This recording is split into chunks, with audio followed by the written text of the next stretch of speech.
Changes to Sona, Malzahar, Jax, Xin Zhao, Evelynn, and Twitch, covered in this episode of the Patch Preview. Welcome, Summoners, to the League of Legends Patch Preview. I'm Farik and I'm here with Morello, lead champion designer. Together we'll be discussing some gameplay changes coming into the next update for League of Legends. While this video does not cover every single change, it will explain the thought process behind some of our decisions. We like to revisit our older champions and find ways to update them and make them more fun. Sona is an underappreciated support, so we made a couple of changes. Her global cooldown that prevents her from casting multiple abilities in rapid succession is getting shorter, and the damage on Crescendo is getting front-loaded so it deals its full damage immediately. What exactly is this going to mean for Sona? The global cooldown change really lets Sona whip out a power chord of her choosing and then get back to the aura she wants quickly. You can now use it more like an active or a reactive ability, something that's really important for supports. For example, if a Renekton jumps on your carry, you can now pull out the right power chord, throw it on him, and switch back into the aura you want really effectively. This does mean we had to reduce the aura linger duration, so you just didn't have all three auras up all the time and still had to make a decision of which aura you had up. Ultimately, Sona players are going to have more decisions to make because they're thinking about power chord all the time and when they can bring it out to the best effect.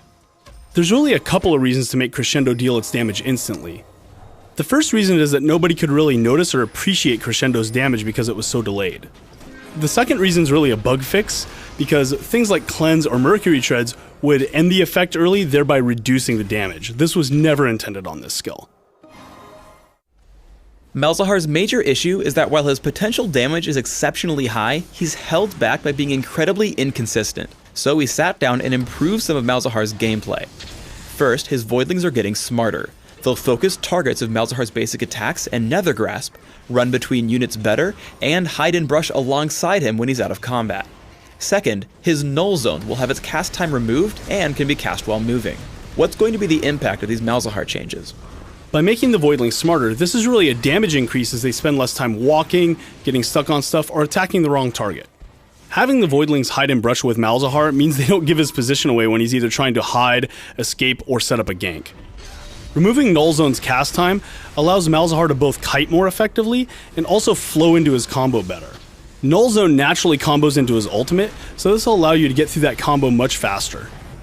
This, along with the Voidling improvements, should make Malzahar do a lot more damage over the course of a longer teamfight than he does currently. For Jax players, we added a new voiceover line for the Jaximus skin in honor of our buddy Joe, who meant a whole lot to us. Here's to you, kid. Xin Zhao has a full ability remake in store for this patch. Why are we giving Xin Zhao a rework? We had to rework Xin because his abilities couldn't be balanced for all skill levels. The issue is, if we just buff Xin, he would be viable in competitive play but then would stomp about 98% of other players. If we didn't do any changes, he'd continue to be outclassed in competitive play. We think both of these things are major issues and need to be fixed. One of the first big changes is moving the cooldown reduction on hit from Battlecry's active to 3 Talon Strike. What's this change about? We like the cooldown on hit mechanic, but how it used to work on Battlecry meant that his cooldowns could become irrelevant if he got far enough ahead. By having a limit on how high this can go, this really allowed us to put buffs elsewhere on Xin's kits where he really needs them. We're also removing his passive, Tireless Warrior, and giving Battlecry a heal for every 3 hits. Why move these abilities around? By putting that health sustain on an ability he can learn and rank up, he can now choose to spec into that sustain for tough top lanes or the jungle. The last 2 major changes to Xin Zhao are to his passive and ultimate.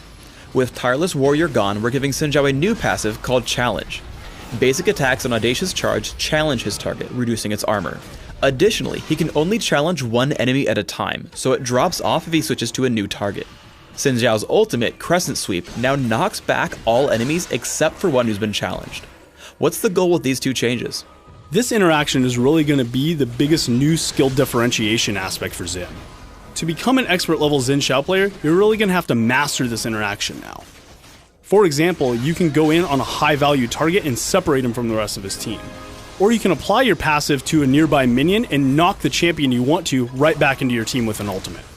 We also have ability remakes coming for Evelynn and Twitch. What's happening to these 2 champions? While these are really exciting updates, they're a little too big to put in the patch preview, so we've moved this discussion to the forums. Click the links on the screen or below the video to join us on the forums in your language, see what we're doing, and join us in the discussion. Thanks for tuning in to the League of Legends Patch Preview. Please subscribe to the Riot Games YouTube channel above and leave us your comments just below the video.